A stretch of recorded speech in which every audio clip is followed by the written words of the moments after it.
What's up, bro? Oras ngayon pala 4 AM.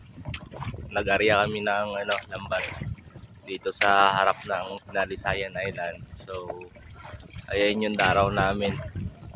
Kanina pusit sana yan, kaso dumating tong isda.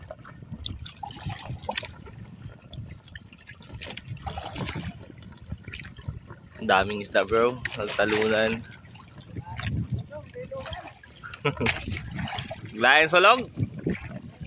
Ayo, lilo dyan, oh. Daming isda sana, bro. So yung current, grabe din. Ano, hindi na forma ng maayos yung lambat. Puro yan dikit yan lahat sa bangka. Ang dami sana. Diyan nagtatalunan, bro.